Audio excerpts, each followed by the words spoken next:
નમસ્કાર દર્શક મિત્રો. ચાંદી ચાંદી ચાંદી ઉછળી 4.5 લાખે પહોંચી ગઈ અને પડી ધબાંગ દઈને 3.5 લાખથી નીચે જતી રહી. આ છે શું બધું? શું થયું આવું બધું? સોનું ચાંદી સાથે વધ્યું, સ્વાભાવિક છે, ઘટ્યું. સોના ચાંદીના ભાવ વચ્ચે ગુણોત્તર હોય છે. ચાંદી ઘટી, સોનું ઘટ્યું. આજે આપણે સોના ચાંદીના બજારની કેટલીક વાસ્તવિકતાઓ સમજવાનો પ્રયત્ન કરીશું, જેથી તમે જો એમાં રોકાણકાર હો તો તમને સવલત રહે. તો રિયલ ડિબેટના મારા દર્શક મિત્રોને હું આવકારું છું અને 2026-27માં સોનું અને ચાંદી ઇન્વેસ્ટર્સ માટે કેવી તકો પૂરી પાડશે એ વિષય પરની મારી ચર્ચાને રજૂ કરું છું. દોસ્તો, ચાંદીના ભાવની ચર્ચા કરતા આપણે આગળ વધીએ તે પહેલા છેલ્લા કેટલાક વર્ષોથી માંગ અને પુરવઠો વચ્ચેનો તફાવત નકારાત્મક છે. ચાંદીનું કુલ ઉત્પાદન અને પુરવઠો માંગ કરતા ઓછો છે. ખાણમાંથી મળતી ચાંદીના પુરવઠા કરતા માંગ વધુ રહેવાના કારણે ખાધ રહે છે. ચાંદીની વધતી જતી માંગ માટે solar energy, electric vehicle, data centres તેમજ આર્ટિફિશિયલ ઇન્ટેલિજન્સ જેવા ક્ષેત્રમાં ચાંદીની ઔદ્યોગિક માંગ વધતી જાય છે. તે પણ એક કારણ છે. 2026માં પણ આ ટ્રેન્ડ ચાલ્યો અને 2027માં પણ આ ટ્રેન્ડ ચાલુ રહે તેવા સંયોગો છે. પરિસ્થિતિને વધુ નિકટથી સમજવા માટે 2025 અને ગયું વર્ષ 2026 ચાંદીના પુરવઠામાં રહેવા પામેલ ઘટ અંગેની વિગતો તપાસવી જરૂરી છે. આપણે 2025ના વર્ષને લઈએ તો ચાંદીની માંગ અને પુરવઠાની શું સ્થિતિ હતી તેનો ક્યાસ કાઢવાનો પ્રયત્ન કરીશું. 2025ના વર્ષમાં ડોકિયું કરીએ તો એ ચાંદીની બજારમાં પુરવઠા કરતા માંગ વધારે હોય, જેના કારણે ખાધ ઊભી થાય તેવું સતત 5મું વર્ષ હતું. માંગ કરતા પુરવઠો ઓછો હોય એવું સતત 5મું વર્ષ એ 2025નું વર્ષ હતું. 2025ના વર્ષમાં અંદાજે 9.5 કરોડ ઔંસ 95 મિલિયન ઔંસ જેટલી ચાંદીની ખાધ રહેવા પામી હતી. 2021થી 2025 સુધીના 5 વર્ષમાં કુલ ખાધ ડેફિસિટ લગભગ 820 મિલિયન ઔંસ એટલે 82 કરોડ ઔંસ. 1 ઔંસ બરાબર 28.5 ગ્રામ થાય. 1 ઔંસ બરાબર 28.5 ગ્રામ થાય એટલે 820 મિલિયન ઔંસ પર પહોંચી, જે વિશ્વમાં ખાણકામ થતી ચાંદીનું વાર્ષિક ઉત્પાદન થાય છે તેટલી ગણી શકાય. અત્યારે લગભગ એટલું જ ઉત્પાદન ખાણકામથી ચાંદીનું વિશ્વમાં થાય છે. આ 5 વર્ષમાં ખાધ કુલ ઉત્પાદન જેટલી થઈ ગઈ. 2025ના વર્ષમાં ખાણકામ થકી ઉત્પન્ન થતી ચાંદીનો પુરવઠો 813 મિલિયન ઔંસ પર સ્થિર હતો અને 2025 સુધીના 5 વર્ષમાં કુલ એકત્રિત ખાધ 820 મિલિયન ઔંસ જેટલી હતી. ચાંદીનું ઉત્પાદન મેક્સિકો અને રશિયામાં વધ્યું. તે સામે પેરુ અને ઇન્ડોનેશિયામાં ઘટાડો થયો. એટલે બધું સરભર થઈ ગયું. Primary silver supply 3 million ounce વધીને 227 મિલિયન ઔંસ પર પહોંચ્યું, જે કુલ આઉટપુટના 28% જેટલો થાય. 2025ના વર્ષ દરમિયાન ઇન્ડસ્ટ્રીયલ ડિમાન્ડ રેકોર્ડ સ્તરે પહોંચી. ચાંદીનું આ બધી જે તેજી આવી છે એમાં એક મોટો પરિબળ એ હવે આ ઇલેક્ટ્રિકલ વ્હીકલ જે આવે છે એની બેટરીમાં ચાંદી વપરાય છે. કમ્પ્યુટર પાર્ટ્સથી માંડીને બીજી બધી ઇલેક્ટ્રોનિક ઇક્વિપમેન્ટમાં ચાંદી અને સોનું વપરાય છે, બીજી ધાતુઓ વપરાય છે. તો આનો જે ઉત્પાદનનો વ્યાપ વધ્યો એમ સ્વાભાવિક રીતે ચાંદીની માંગ વધી, એટલે ઔદ્યોગિક ઉત્પાદન માટે ચાંદીની માંગ વધી, એ પરિસ્થિતિનું નિર્માણ થયું. 2025ના વર્ષ દરમિયાન ઇન્ડસ્ટ્રીયલ ડિમાન્ડ રેકોર્ડ સ્તરે પહોંચી, જેમાં કઈ કઈ પ્રોડક્ટમાં ડિમાન્ડ વધી? તો સોલાર ફોટોવોલ્ટિક સેલ, આપણે ધાબામાં જોઈએ છે પેલી સોલર એનર્જી માટે, વીજળી બનાવવા માટેના હોય છે, મોટા પાયે મોટી જગ્યાએ મોટા વપરાય. સોલાર ફોટોવોલ્ટિક સેલ, ઇલેક્ટ્રિકલ વેહિકલ અને સંલગ્ન ઇન્ફ્રાસ્ટ્રક્ચર નો મોટો ફાળો હતો. કુલ માંગ 1.16 મિલિયન અંશ, એટલે કે 1160 મિલિયન અંશ, 1.16 બિલિયન અંશ કુલ માંગ વધીને થઈ 1.16 બિલિયન અંશ, એટલે 1160 મિલિયન અંશ. પહેલા 830 રહેતી તેના બદલે, અને એના સામે ઉત્પાદન 830 મિલિયન અંશ. માંગ કેટલી? 1160 મિલિયન અંશ અને ઉત્પાદન 813 મિલિયન, એટલે 116 કરોડ ટન સામે ઉત્પાદન 81.3 કરોડનું. એટલે સરવાળે ઘટ રહી. એમાં ચીને ચાંદીની નિકાસ પર પ્રતિબંધ મૂક્યો, એટલે ભાવ વધ્યા ચાંદીના. આ જ પરિસ્થિતિ 2027માં ચાલુ રહેશે કે કેમ, એ આપણે આગળ જતા સમજીશું. અન્ય પરિબળો જોઈએ તો રિસાયકલિંગથી વધારાનું સિલ્વર મળ્યું, પરંતુ તે માંગ અને પુરવઠા વચ્ચેની ખાધ પૂરી કરવા માટે પર્યાપ્ત નહોતું. ભંગારમાંથી રિસાયકલ કરીને જે ચાંદી મેળવી એ પૂરતું નથી. ખાણમાંથી નીકળતું સિલ્વર, એટલે ખાણમાંથી જે ચાંદી પેદા થાય છે, એની સાથે એકલી ચાંદી નથી નીકળતી. એની સાથે કાં તો તાંબુ નીકળે, કાં તો જસત નીકળે, કાં તો સીસું નીકળે. એની સાથે સંલગ્ન ચાંદીનું ઉત્પાદન છે. એટલે ચાંદીનું ઉત્પાદન આ ત્રણેય ધાતુઓના ઉત્પાદન ઉપર આધારિત છે. ચાંદી એકલી ક્યાંથી મળતી નથી, જેને કારણે આ પુરવઠો આ બધી અન્ય મેટલ્સ જે છે એના પર આધારિત છે. 2026માં અપેક્ષિત પુરવઠા ખાધ કેટલી રહેશે? એક અંદાજ મુજબ 2026માં પુરવઠા ખાધ વધીને 200 મિલિયન અંશ, એટલે કે 20 કરોડ અંશ જેટલી, એટલે કે ઉત્પાદનના લગભગ 50%થી સહેજ ઓછી રહી શકે. કુલ ઉત્પાદન ચાંદીનું છે એ ધારો કે આપણે લઈએ અને માંગ લઈએ, તો માંગ 100 છે તો ઉત્પાદન 75 છે, 25% પ્રાપ્તિ ઓછી છે, અને એટલે ચાંદીના ભાવ વધ્યા એકદમ.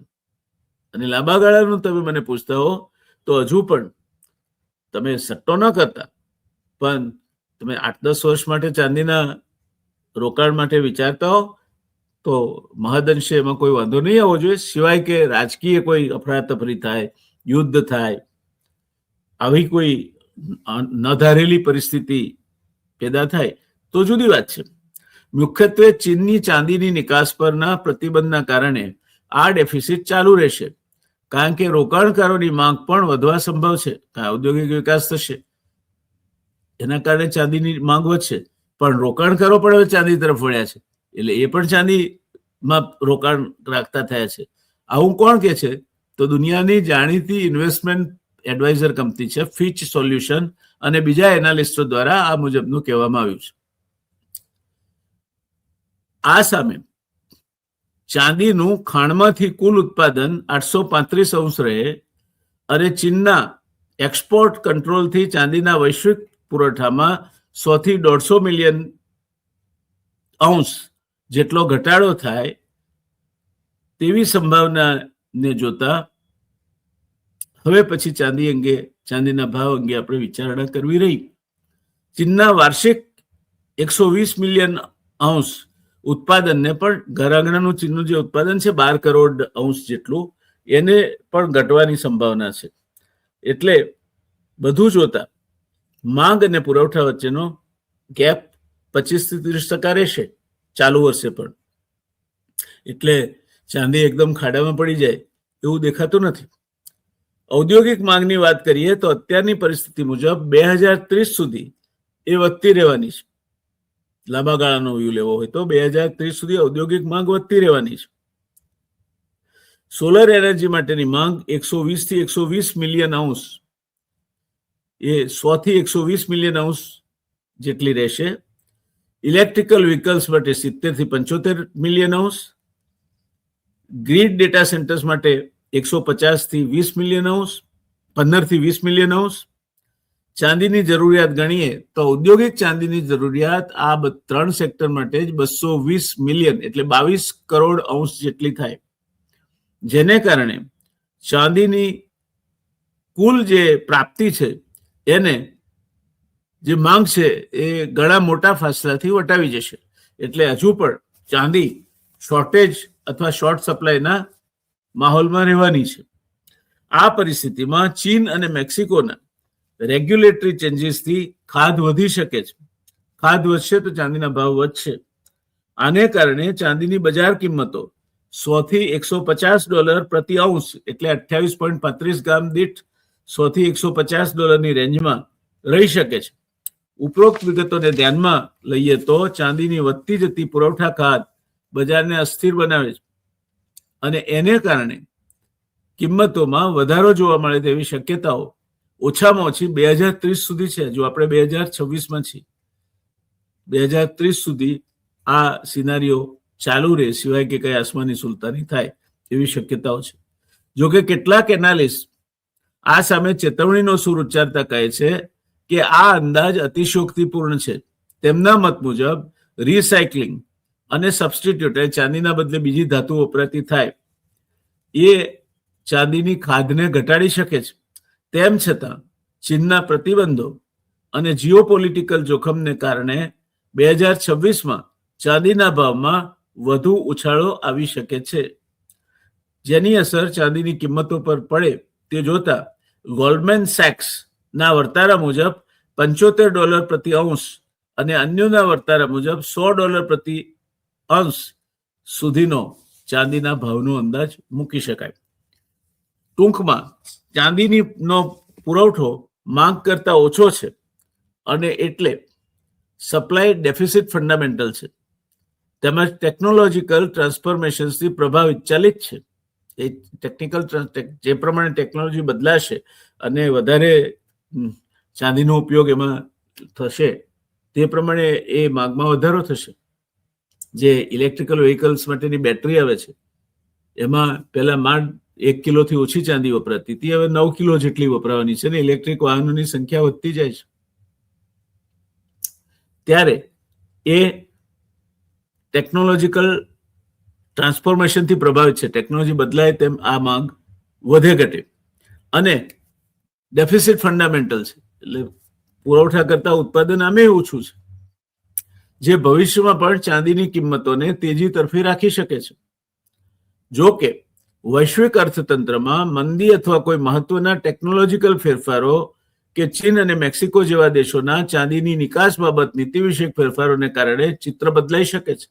એટલે રોકાણકારોએ આમાં રોકાણ કરવું હોય તો વૈશ્વિક ટ્રેન્ડ, અમેરિકામાં ડોલર કઈ તરફ જાય છે, ફેડનું શું વલણ છે, આ બધું જોઈને એમણે આ અંગેનો નિર્ણય લેવો જોઈએ. ચાંદી સામે સોનાની માંગ અને પુરવઠા અંગે વિચાર કરીએ તો સોનું અને ચાંદી બંને પ્રેશિયસ મેટલ છે, કિંમતી ધાતુઓ છે, પરંતુ તેમના માર્કેટની સપ્લાય ડિમાન્ડ ડાયનેમિક્સમાં મોટો તફાવત. સોનું અને ચાંદીની જે માંગ અને પુરવઠા છે એમાં ઘણો ફરક છે. ચાંદીમાં છેલ્લા ઘણા વર્ષોથી સ્ટ્રક્ચરલ સપ્લાય ડેફિસિટ છે, ઘણા વર્ષથી માંગ કરતા પુરવઠો ઓછો રહે છે એટલે સ્ટ્રક્ચરલ ડેફિસિટ છે, ખાધ છે. સોનામાં આવું નથી.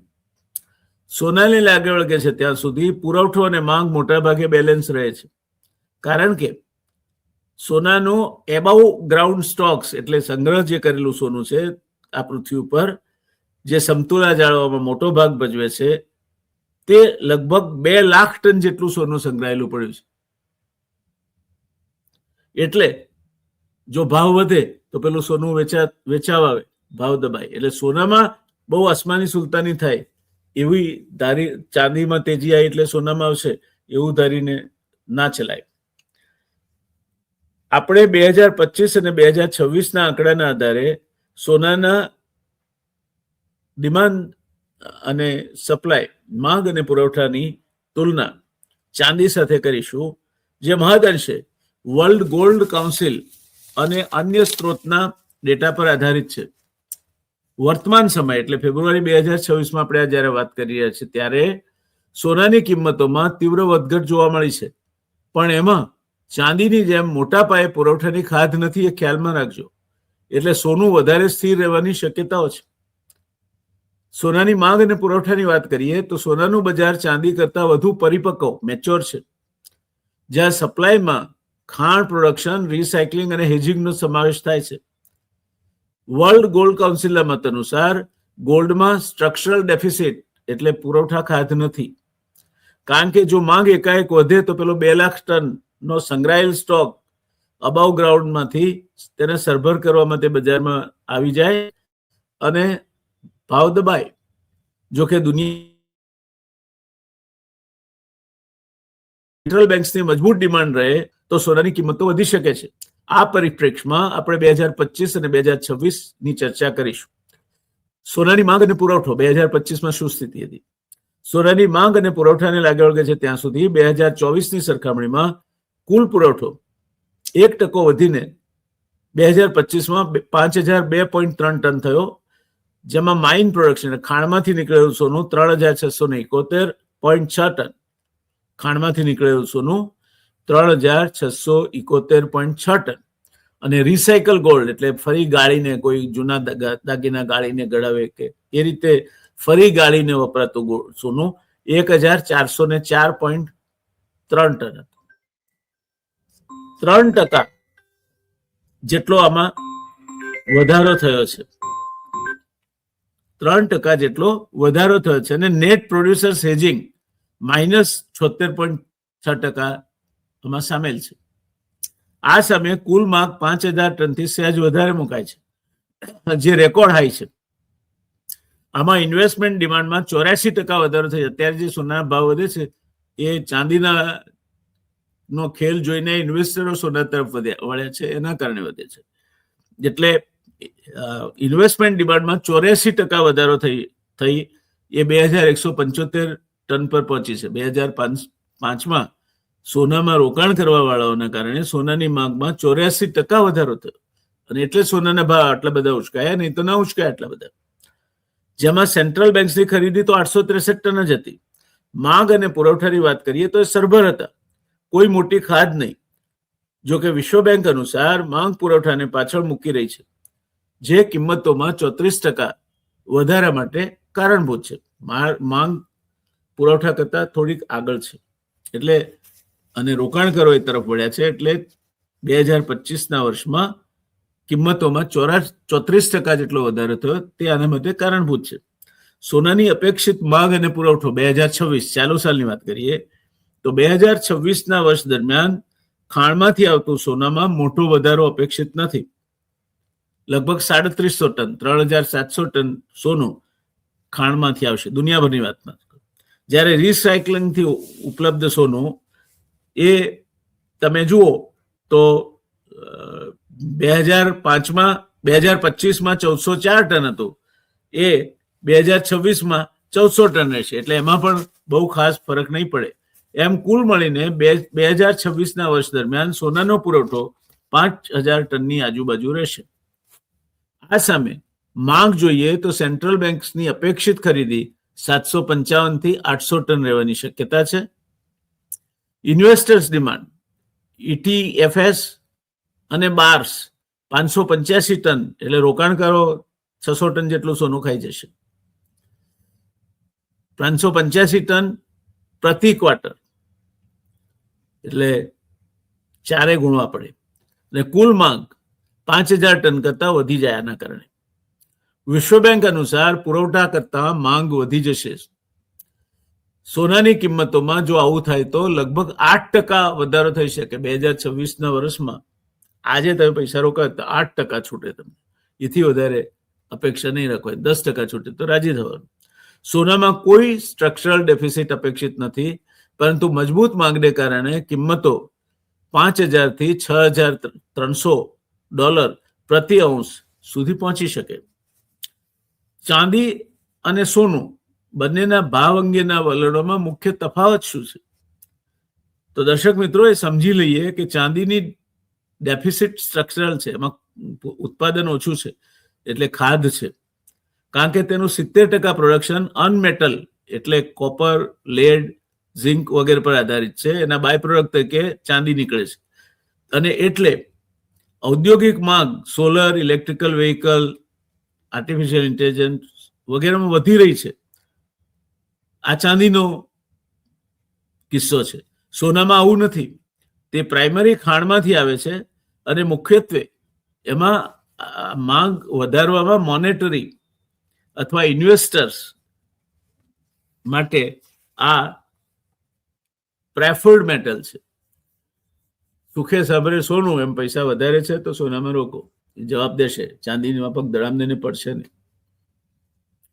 2025ના વર્ષમાં ચાંદીને લાગે છે ત્યાં સુધી ડેફિસિટ 95 મિલિયન અંશ એટલે કે અંદાજે 2,956 ટનની ડેફિસિટ હતી. ખાણમાંથી અંદાજે 25,285 ટન ચાંદી નીકળી. કુલ માંગ અંદાજે 36,076 ટન રહી. આ સામે સોનામાં માંગ અને પુરવઠો લગભગ 5,000 ટનની આજુબાજુ છે, એટલે સમતોલ છે.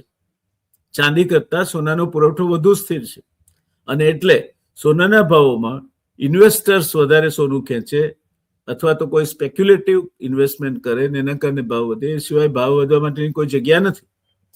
2026નું તુલનાત્મક ચિત્ર દર્શાવે છે કે ચાંદીમાં 117 થી 200 મિલિયન અંશ એટલે 3,641 થી 6,220 ટન જેટલી ખાધ રહેશે, જે ચીનના નિકાસ પ્રતિબંધોને કારણે વધુ તીવ્ર બનશે. આ સામે સોનું સમતોલ રહેશે, પરંતુ પુરવઠા કરતા માંગ વધી જતી હોવાને કારણે ભાવોમાં અસર થાય, પણ સંગ્રહિત પુરવઠો હોવાથી એ અસરમાંથી મોટાભાગની સરભર થઈ જશે.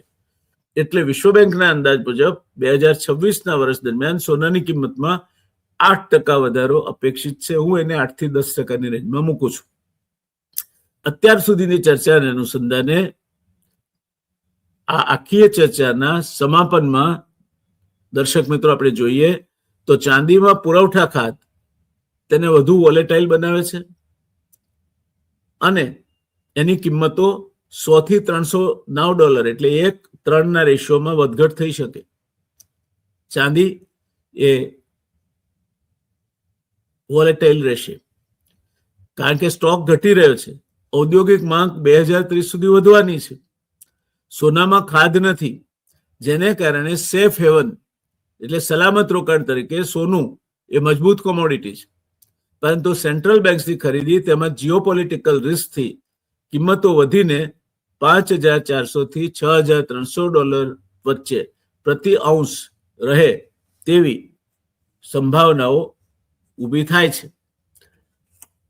આ પરિસ્થિતિમાં વિવેચનાત્મક રીતે જોઈએ આપણે સોના અને ચાંદી બંનેના કિસ્સામાં, તો વિવેચનાત્મક રીતે સિલ્વરનું ડેફિસિટ અતિશયોક્તિ ભર્યું હોઈ શકે. જો રિસાયકલિંગ વધે અથવા માંગ ઘટે તો ચાંદીની કિંમતોમાં મોટી ઉથલપાથલ આવી શકે. જો યાદ રાખજો, ચાંદીનો ભાવ $100 પ્રતિ અંશથી માંડીને $300 પ્રતિ અંશની રેન્જ છે આખી. સોનામાં એવું ફ્લક્ચ્યુએશન થવાની કોઈ શક્યતા નથી. ચાંદીમાં રોકાણ કરો તો આ જોખમ ખ્યાલમાં રાખીને કરશો. એ તમને ટોચ પર પણ લઈ જઈ શકે અને ઊંચા ભાવે રોકાણ કર્યું હોય તો ગબડાવી પણ શકે. જો રિસાયકલિંગ વધે અથવા માંગ ઘટે તો ચાંદીની કિંમતોમાં મોટી ઉથલપાથલ આવી શકે. જ્યારે સોનું મેક્રો ફેક્ટર્સ, ફેડ રેટ્સ અથવા ડોલર પર વધુ આધારિત છે. આમ સોનામાં સપ્લાય ડેફિસિટનો અભાવ તેને ચાંદી કરતા ઓછું જોખમી બનાવે છે. પરંતુ બંનેમાં બુલિશ એટલે કે તેજી તરફી આઉટલુક છે. સિલ્વર ઔદ્યોગિક વિકાસને કારણે અને સોનું સેન્ટ્રલ બેંકની ડિમાન્ડમાં વધારાને કારણે તેમજ જીઓપોલિટિકલ રિસ્ક ફેક્ટર્સને કારણે વધઘટ થઈ શકે છે. અને તેટલા પૂરતું ઇન્વેસ્ટર્સે અસ્થિરતા માટે તૈયાર રહેવું જોઈએ. એટલે તમે સોના અને ચાંદી બેના રોકાણ વચ્ચેનો તફાવત સમજીને રોકાણ કરો એવી મારી આપને સલાહ છે. ચાંદીમાં મેં તમને કહ્યું તેમ $100 પ્રતિ અંશથી $300 પ્રતિ અંશ 1:3 ભાવ ફરક થઈ શકે. સોનામાં નહીં થયો. સોનામાં 8 થી 10% વેરિએશનમાં સોનું રમ્યા કરશે. ત્યારે તમારે શેમાં રોકાણ કરવું છે, કેટલું જોખમ લેવા માંગો છો, એમાં માત્ર તમારે આ દેશના જ પરિબળો નહીં પણ વૈશ્વિક પરિબળોનો શું ફાળો છે, આ બધું જોઈને રોકાણ કરવાનું નક્કી કરવું જોઈએ. તો આશા રાખું દર્શક મિત્રો કે સોનું અને ચાંદી બજેટ બાદ 2026ના વર્ષમાં એમાં રોકાણ કેવું રહેશે એ અંગેની બધી જ વિગતો સાથે મેં આખી ચર્ચા આપની સમક્ષ મૂકી છે. આશા રાખું આપને ઉપયોગી રહી હશે. આમાં કોઈ મહત્વના ટર્નિંગ આવશે અથવા ફેરફારો આવશે તો વળી પાછો આપની સમક્ષ હું ઉપસ્થિત થઈશ.